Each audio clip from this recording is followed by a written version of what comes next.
But I'm not going to go take off for going over word count. So progressivism is one of those words like neoliberal that means like 85 different things. And people have been talking lately about a new progressivism, just like they've been talking about a Green New Deal. And what people think of when they think about progressivism is so different. And when historians think about progressivism, we tend to be a little bit uncomfortable with the progressives. And I want to talk a little bit about why historians and other folks who've studied the progressive movement are a little bit uncomfortable with the progressives, just sort of what they're up to. And I want to talk about 3 books today. I don't usually talk about historiography, that is the history of history, but I think it's helpful to do this because these 3 authors that are the kind of standard folks who have talked about progressivism, and it's worthwhile to kind of understand what they're up to. They totally disagree about what progressivism is, though, and I think we can take away 3 different views of it. And then I want to talk about the Panic of 1893. So we're going to talk about Richard Hofstadter, who wrote a book called Age of Reform, Gabriel Kolko, who wrote a book called Triumph of Conservatism, and Robert Wiebe, who wrote a book called The Search for Order. And I guess, yeah, all of them are dead. So, yeah.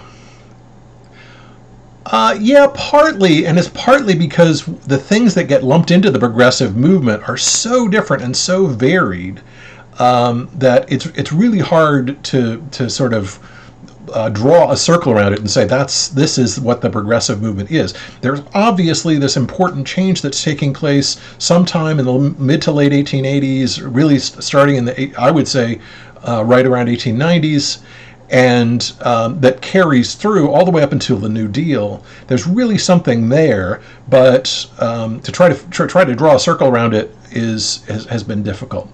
So let's first talk about Richard Hofstadter. Richard Hofstadter's view of these folks is that they're the old middle class, that these are the people that are the wealthy merchants and doctors and ministers and the wives of wealthy doctors and ministers, or people like Antoinette Brown Blackwell, who herself was a doctor. These folks who constitute the old middle class they're upset about the world above them and below them. The world above them is the world of the robber barons. And they're concerned about the rise of these robber barons, not because they're rich, but because they do seem to be imposing monopolies, charging monopoly rates for railroads. They seem to be sort of ride roughshod over the country as a whole. There's a lot of sort of generalized opposition to the trusts that emerge in the 1880s and 1890s, which really are bent on monopoly. So there's a sense that these people are dangerous. So that's one thing that this old middle class fears. And the other thing that they fear and that they're uncomfortable about is the workers who are below them, particularly the union and immigrant voters who are poorer than they are. They worry that they're going to vote the wrong way. They're people like the old liberal Republicans. Remember, this is a liberal Republican image. The liberal Republicans were people who just worried that poor people were going to vote incorrectly. And liberal Republicans in the South worried that Irish people were going to vote for the Democratic Party come hell or high water. Liberal Republicans in the South felt that African Americans were going to vote for the Republican Party come hell or high water, and that there wasn't really going to be change. So on the one hand, they feared strong government on the left. They were uncomfortable with Reconstruction. On the other hand, they feared weak government because they felt that weak government allowed bayonet rule in the South, that it allowed black people to be scared away from voting, that it was allowed the rise of trusts and things like that. So that's the old middle class argument, and it's so they saw the corruption and misgovernment that they blame simultaneously on the upper class and on the lower class. The Electoral College, more or less, there was not quite the same anger and anxiety about the Electoral College at this time until things start to change a little bit around 1890 once the Republicans start to bring in all these new states that aren't really states yet. Then there's some issues about kind of whether the Electoral College really represents anyone. This old middle class was concerned about corruption and misgovernment. They thought social mobility should be based on merit, while the party patronage system, the spoil system, rewarded loyalty. They're also concerned about this increasingly foreign, increasingly poor, increasingly unruly working class with lots and lots of strikes. 75% of New Yorkers, for example, people in New York City, were either immigrants or children of immigrants. Half of the nation's urban population owned no property. And there were 10 million Americans, about 22%, that were undernourished. So there's a sense that these are sort of people in trouble, but that they're also dangerous and unruly. They're concerned, too, about the corporate merger movement that takes place between 1897 and 1901. 1% of American companies in this period produced 30% of all the goods that people consumed. 2% of the population held 60% of the wealth. This is actually, we're actually at Gilded Age levels of concentration now, but this was the feeling.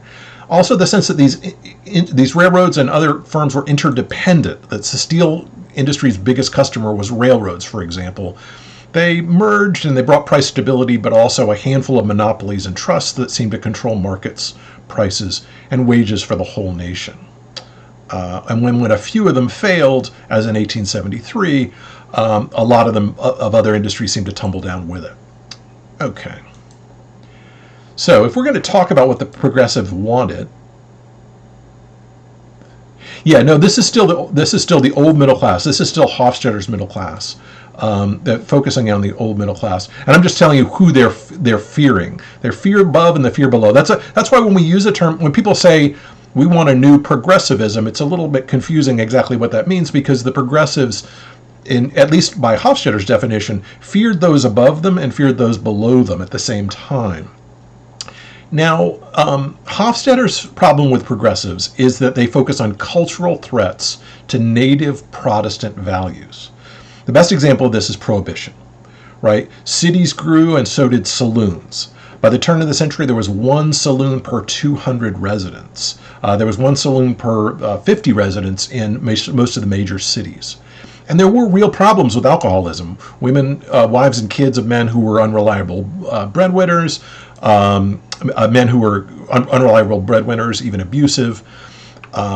And so the Prohibition is a movement that emerges in this period. It's often called a progressive movement, and it peaks in 1918 with the 18th Amendment, which prohibits the manufacture and sale of intoxicating liquors. But by 1900, 1/4 of the nation's population lived in cities that restricted alcohol consumption.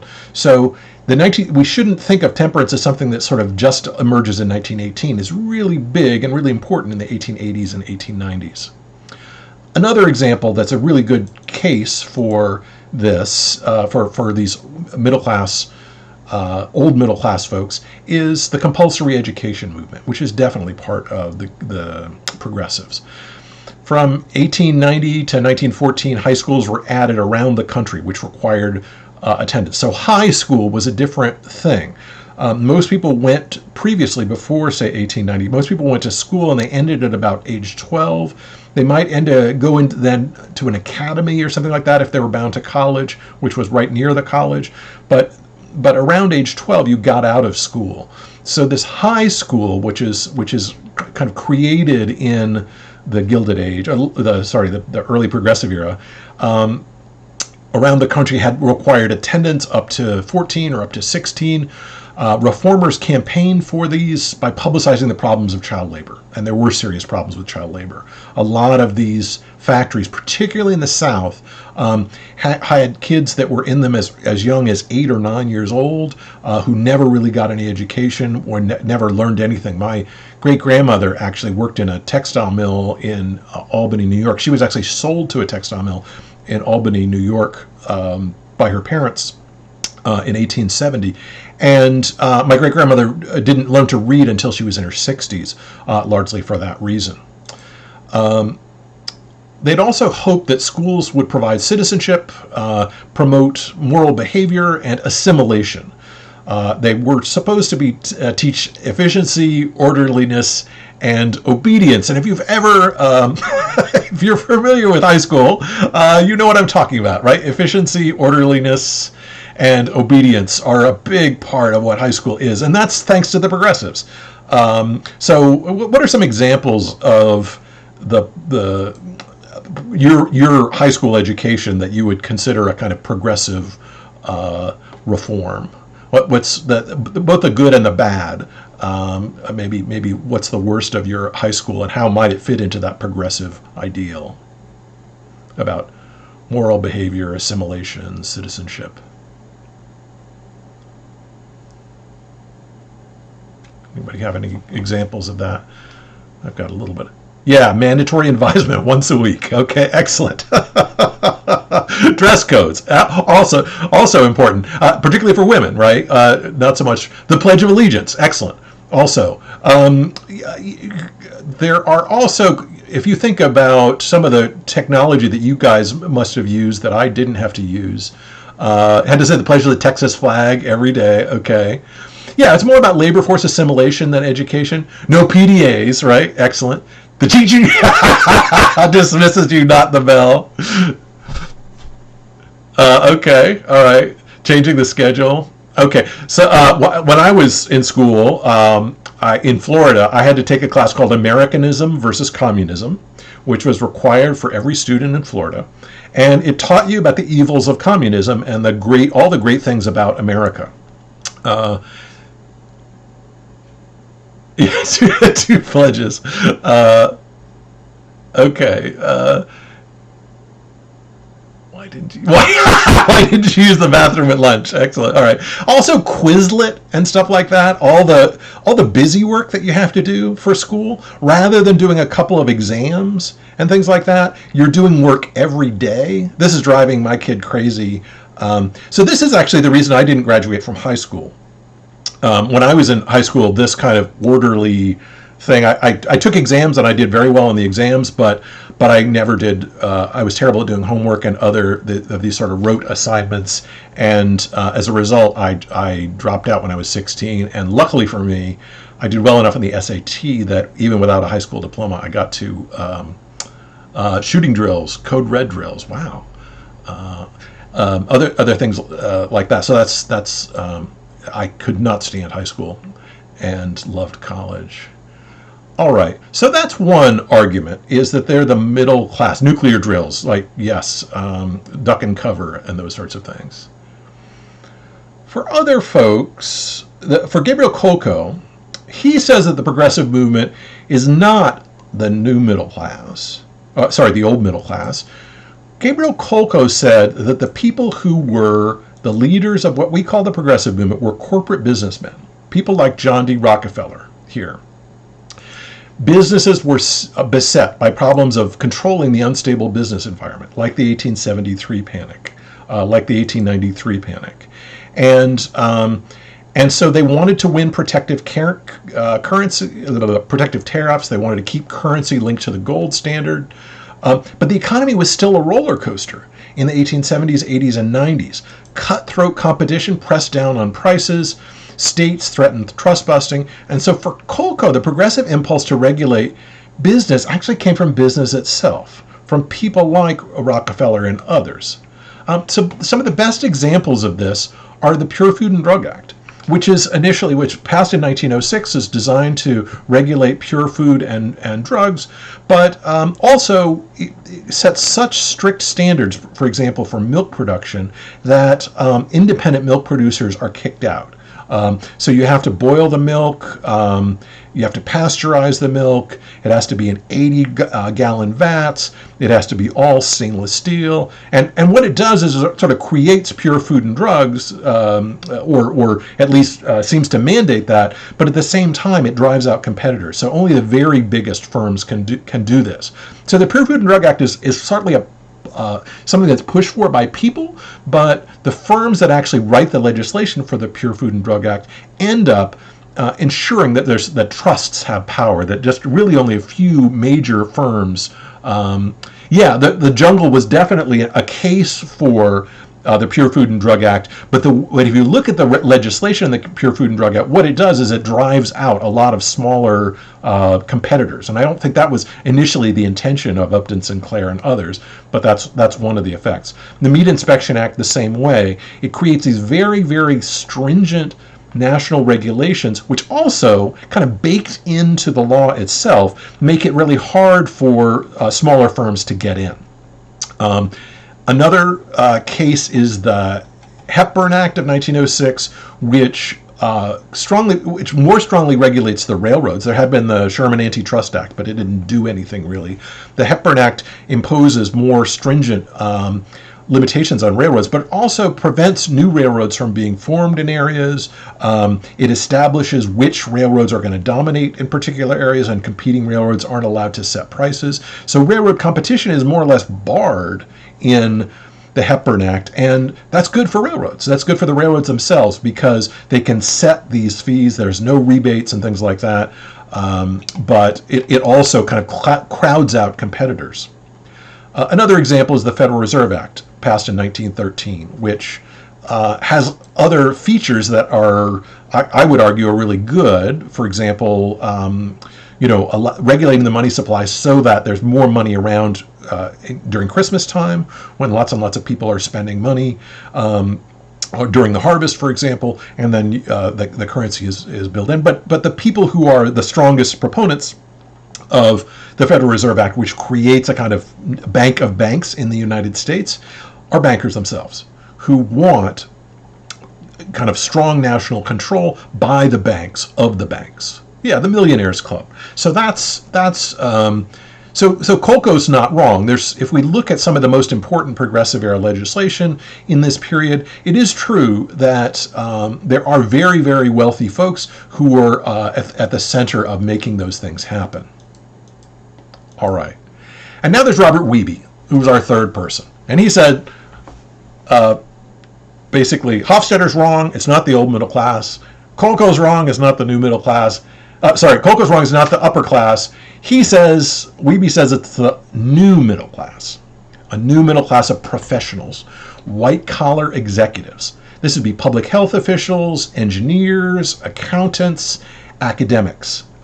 People who are economists, political scientists, and sociologists, for example. This new class was formed in response to the administrative needs of the new economy.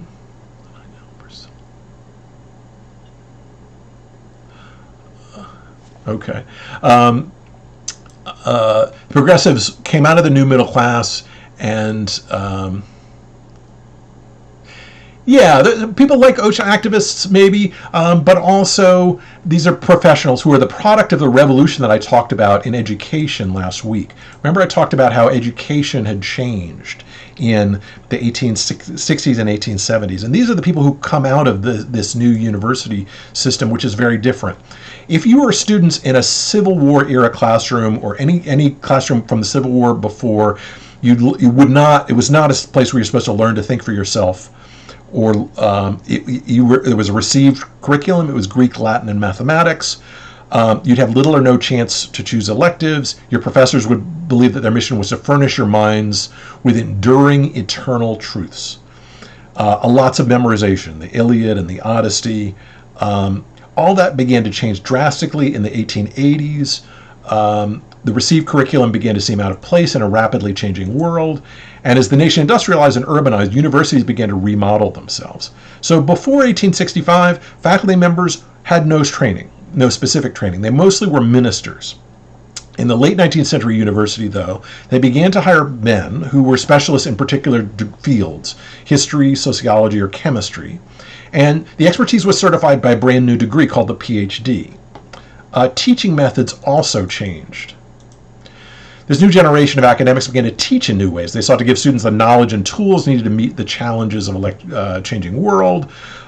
They sent students to the library to do their own research and reading. so they could become readers, thinkers, and critics, and not simply listeners and memorizers. So libraries become very much more important in universities at this point. They give students faith in research and investigation as keys to solving problems. So then graduate schools emerged to train those people to train people in university. And they copied all these ideas from German university systems. Yale awarded its first PhD in 1861, Harvard in 1872. By 1900, American graduate schools conferred about 300 doctorates a year, and the PhD quickly became the admission ticket to the rank of professors. Okay, so that's this new middle class. And also important are professional schools that introduce standards and licensing and accreditation.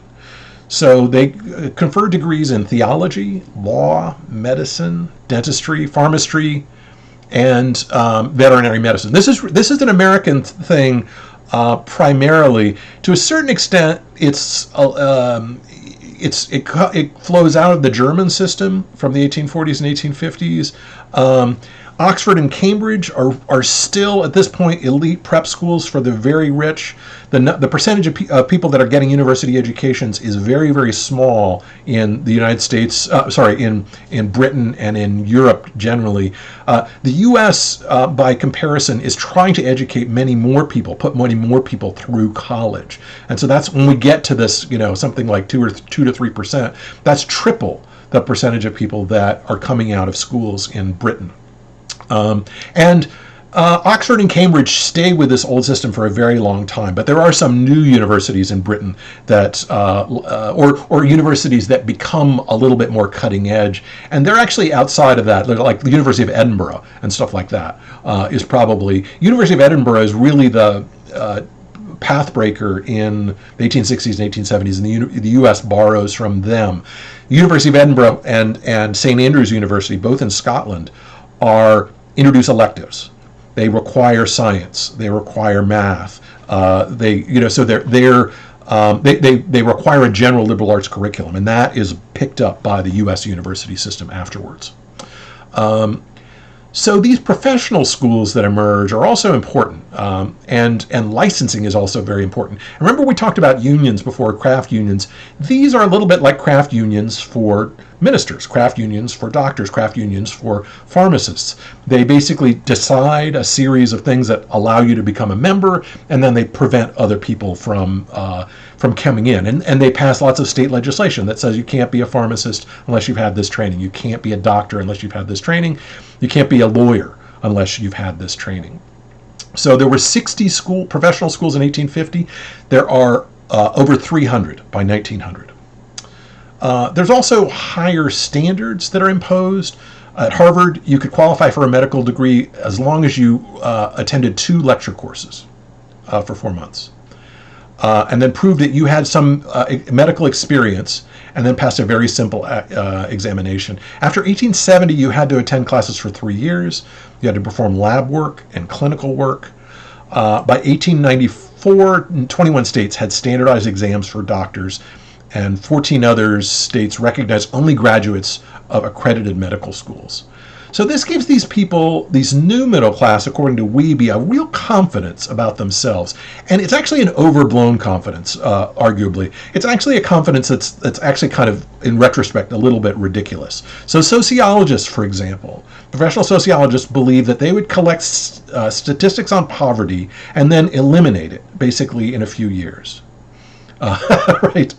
Political scientists believe that they would, just by investigating how people voted and how the states operated, that they would make government less corrupt and more effective simply by studying it.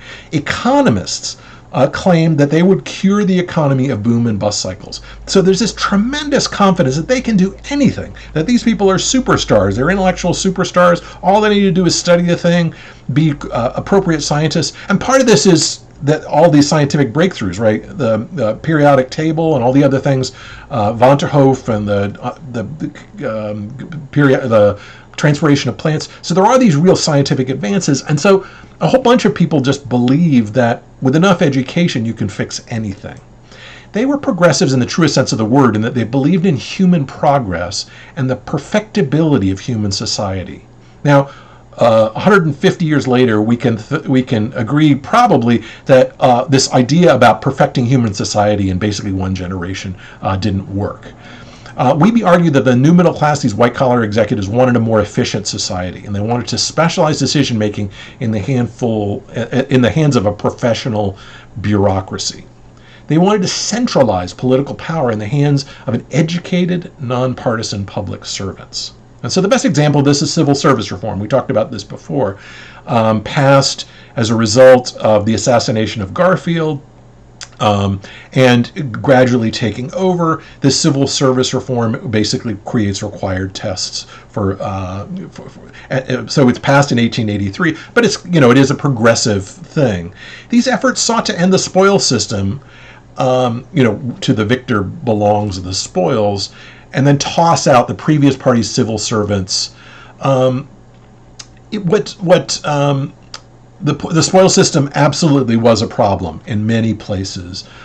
In Pittsburgh, for example, where there was a strong party system, there were no real social services that Pittsburgh provided.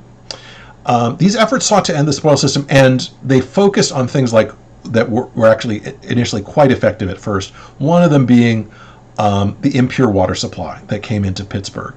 It gave Pittsburgh one of the highest rates of death from typhoid, dysentery, and cholera. And progressive reform in Pittsburgh, by creating a city council in Pittsburgh of professionals who are nonpartisan, who are public servants, that is in fact somewhat successful. These are called GUGUs, people who support good government. And it was led by the National Municipal League, and it was sought to make city management nonpartisan, even non-political, by bringing the administrative techniques of large corporations to the city. So it was supposed to replace highly locally elected officials with lots of other, with basically city managers. So the city manager, Athens has a city manager. We talk about the mayor and the city council as if they mattered, but the person who actually makes the most powerful person in Athens is the city manager, who's not elected at all. He's basically chosen. He's by the city council. He's a professional, and he makes a whole lot of decisions that the city council basically doesn't make, and that's a result of progressive reform. Okay, so I want to argue actually next week that that while Hofstadter and Kolko and Weeby are not wrong about these things, or there's something to them, they actually don't really understand the progressive movement fully. That there's something about the progressive movement, the origins of the progressive movement, that they've missed, and I think that has to do with some really important economic changes. That said, I think that they're right that the progressive movement has four dominant assumptions. Okay. First of all, number one, industrialization and urbanization were disruptive and had to be controlled by government action. That's number one for the progressives. That you have these railroads running through the cities. They're running people over. There's no lighting or signaling or anything like that. There's lots of crime in urban areas. There are all sorts of serious problems that grow out of rapid industrialization, rapid urbanization, that are disruptive and require government action.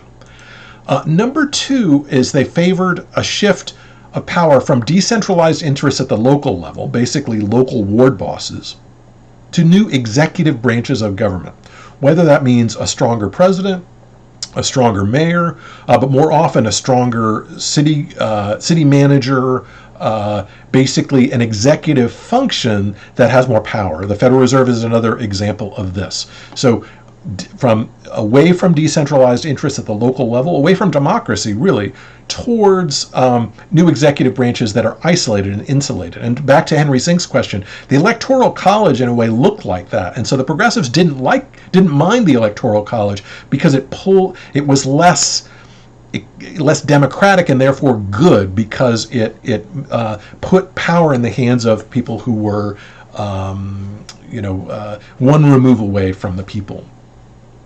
Third was efficient impersonal corporation should be the model of organization for American politics. So the corporation had proved to be very effective, had produced all this wealth in this period, and so they take the corporation and try to impose it on the state. Centralized authority making, authority in the hands of experts, an extended sphere of government authority over a wide area. So, this is going to be good and bad. It's going to be good in certain areas like the control of the water supply or control of city health and things like that. It makes sense to have health inspectors that are making these decisions, not others. But it's going to be a little bit problematic in others, and it's going to be relatively undemocratic. So weirdly, the progressive movement is about kind of taking power away from voters. Because they, whether they're old middle class who fears voters because they're poor people, or whether they're the new middle class who thinks that they really have to be professionals managing things. Finally, there's a sense of, number 4 is the sense of exclusiveness or prerogative. Only certain kinds of Americans should be given power. And this, in a way, is what makes the progressive movement not so progressive in our minds. So, with these assumptions in mind, there are a number of turn of the century campaigns that are actually progressive movements that don't actually look like progressive movements. Number 1 is black disfranchisement, which happens in the same period. Formal disfranchisement of African Americans in the American South. It is under the banner of progressivism. It's under the banner of taking power away from people who shouldn't be given power. And so a poll tax and these other sorts of things are designed to make certain that only a few people get access to power. Number 2 is Japanese exclusion from immigration, which again looks pretty benighted and problematic to us. But this idea that Japanese and then Chinese exclusion as well are that there are certain people that cannot be trusted. And when you'll see in the reading that we've done for this week, some of this sort of anti-immigrant, anti-Chinese sentiment, where that comes from. New laws that make it more difficult to become a citizen also emerge in this period. So that you can't just walk up and say, I live in New York, I was born in Ireland, I want to vote, and you can just be registered to vote. There are new laws that make it more difficult to get citizenship. So you have to learn something about Congress, you have to pass these tests. Another example is women's suffrage, which is also which the result of that is, of course, broadening the franchise rather than narrowing the franchise. So it's a progressive movement also, but the way that the people made the case for women's suffrage is that it was particularly middle-class women who would be more likely to vote and therefore would strengthen the power of this sort of old Protestant middle class or this new middle class and weaken the power of workers below them. So at different times you have different coalitions, and so what progressivism means is very, very strange and kind of all over the place.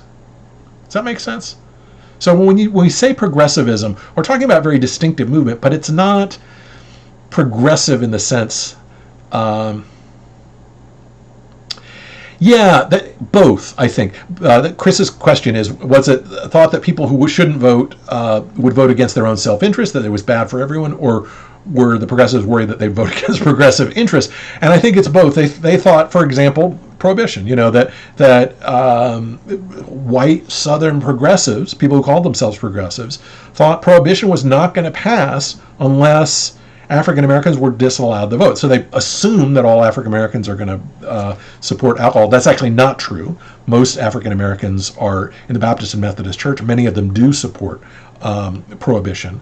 So there is, it's somewhat confusing, but I think that they really do want to kind of they have this idea that citizenship is a privilege, that that certain people should be voting and certain people should not be voting, and that they're going to vote against their own self-interest, but also they may reject. And it is true that, or you could argue that that some of the early progressive reforms that are promoted are broken apart by the party system. And so you could argue, I guess, that people were voting against progressive movements. And if you really want a progressive movement to take place, you need to make sure that only people who kind of support the progressive movement are voting. And so that's a sort of middle class voter.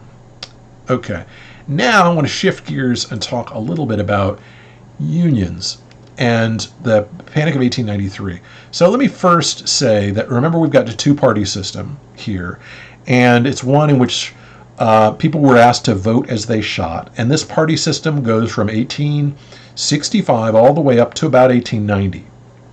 The Southern white majority of workers, farmers, and shop owners overwhelmingly voted the Democratic Party, and that's the Solid South. North of the Mason-Dixon line, people tended to vote by religion.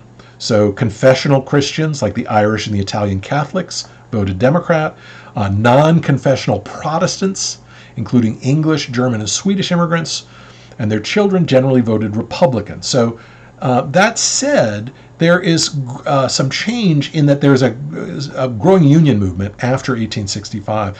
And so we can say with some certainty that something like 11 to 12% of people in the North who are workers are in unions by this period of, say, 1890.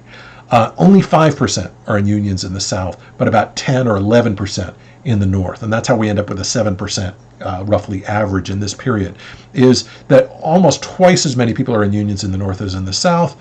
And so these union folks tend to vote with their community, whether they're Catholic or Protestant, but not always. And some of the most populous states start to see changes in their voting patterns, and that's particularly New York, Indiana, and Ohio. And the votes switch in part because workers switch from Democrat to Republican or Republican to Democrat based on the support for working people in those working men's movements in those regions, and so that's the sort of one of the things that's changing. More generally, politics in Congress is sharply divided between Democrats and Republicans. And the way it works is basically Republicans want a few things. They want a national state, a strong national state, because they thought that that the weak state was the source of the Civil War, and they also want publicly subsidized railroads. And to a smaller extent, to a lesser extent, they want to support black voting in the South. Democrats defeated these attempts again and again in Congress by the use of parliamentary procedure. And that parliamentary procedure is really important to understand. We've heard a lot about parliamentary procedure lately. Here's how the Democrats basically blocked Republicans from getting things done in Congress. Democrats would filibuster. They would block quorums. And so basically while the Republicans tended to want maintain high tariffs, they wanted to support railroads, they wanted to support a strong national state, Democrats tended to undermine them by, they tended to want to shrink tariffs, limit tariffs, and they wanted to trim federal expenditures. But they too were blocked by Republicans who came in to and used these same rules like filibustering and quorums. So filibustering is basically where one person gets up, like me, and talks for the whole time. Bear with me here for a second. I forgot to turn off my phone. So filibustering is getting up and talking and then refusing to yield the floor.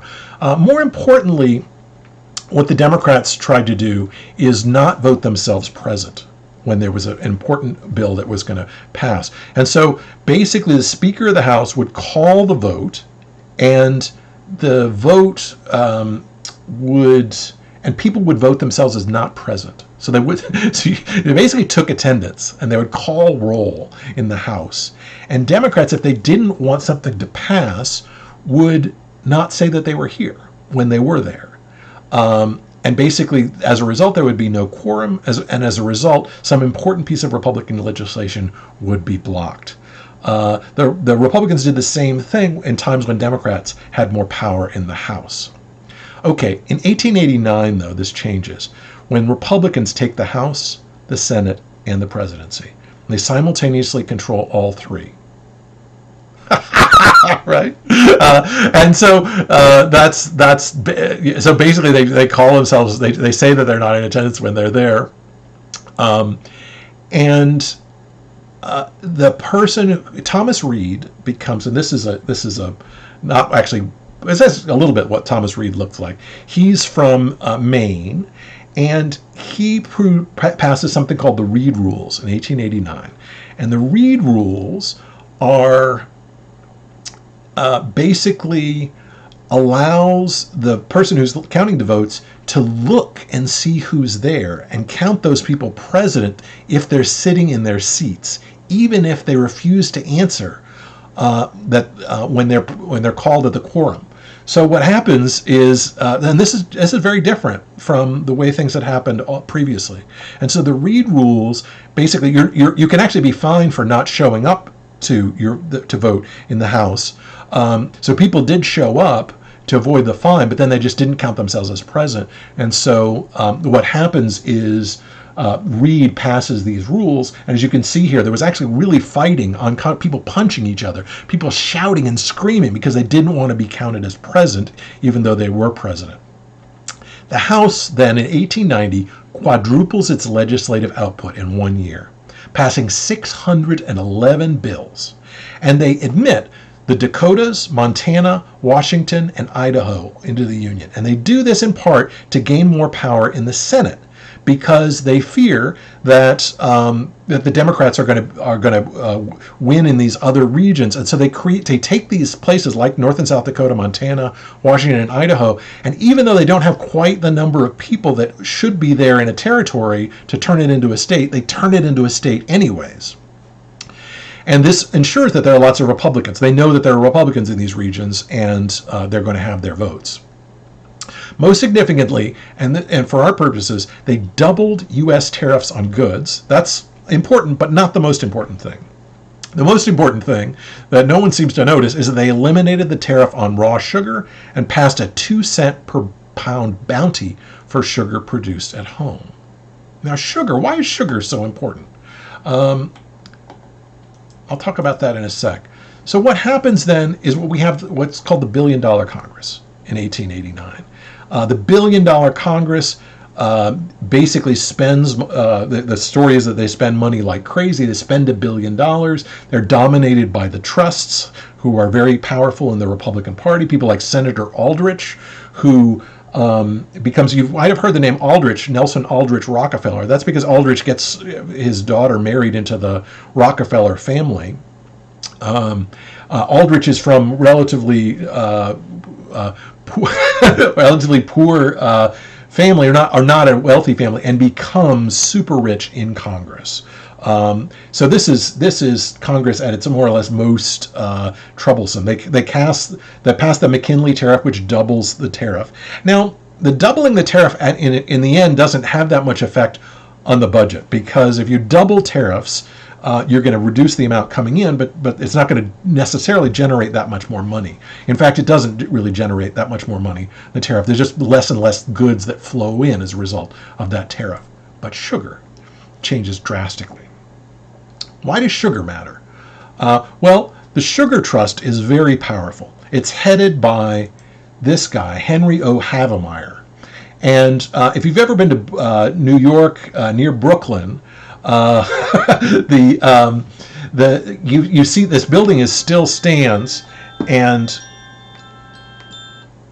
it's basically this Sugar Trust that controls most of the sugar manufacturing in the U.S. Sugar comes in raw, and it's processed into cubes and in liquid sugar. The important thing is liquid sugar, because liquid sugar is crucial to American exports. These are canners on the left and packers on the right, people who are packing packaged food and selling it for lots of Americans in cities and around the world. The biggest export, the largest increase in American exports is actually in manufactured food. And that's things like fruits and vegetables and meats and things like that are packaged up in cans and can stay stable on a shelf for 6 months or a year. These goods are the biggest American export, and dropping the tariff on the sugar is really important for these manufacturers. These manufacturers have been pushing for this for a long time. They say this is a raw material for our exports, and we absolutely have to have the sugar tariff reduced. Well, that's a problem for the fiscal state of the United States, because most of the tariff that comes in, most of the money that comes in, $200 million a year that comes into the United States, comes in tariff, and most of it comes from sugar. The single most important piece of the tariff legislation is on the tariff on raw sugar. So, what does that do? It effectively empties the Treasury. So basically, in 1889, President Harrison and Congress, using the Reed rules, raise the tariff and they eliminate the sugar tax. But by eliminating the sugar tax, there's relatively little that's flowing into the U.S. coffers. And as a result, this combined scheme to purchase, and then at the same time, there's a scheme to purchase $50 million worth of silver using America's gold holdings. But this sugar issue puts a 25% dent in federal revenue. By 1893, the U.S. Treasury's gold reserves had dropped below $100 million. And that fateful drop prompted many international investors to question whether the U.S. government could pay all of its obligations in gold. The U.S. is on the gold standard in this period. It had been since 1879. But now that it's got no tariff money coming in from sugar anymore, and sugar is the most important single thing, then basically it empties the Treasury. And so Grover Cleveland inherits this problem. President Harrison is the one who passes it. Grover Cleveland is the one who has to watch it happen.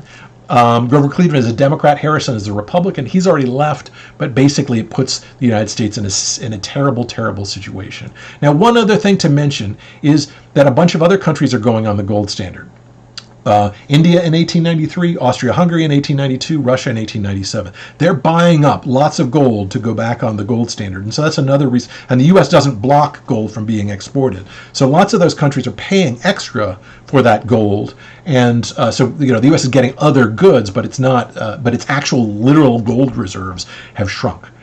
So this is the reason for the Panic of 1893, as a result of the actions of the $1 billion Congress. Not so much the tariff, not so much the Sherman Civil Purchase Act, which everyone else thinks is important, but sugar. Eliminating the tariff on sugar is most important. And this conflict is going to lead us to the brink of 2 wars eventually. And it's also going to make workers much more important. We're going to talk about Eugene Debs and the American Railway Union strike, as well as Hawaii and Cuba, because they are the most directly affected by the sugar tariff, and revolutions follow in both of those places. Thanks so much, everybody.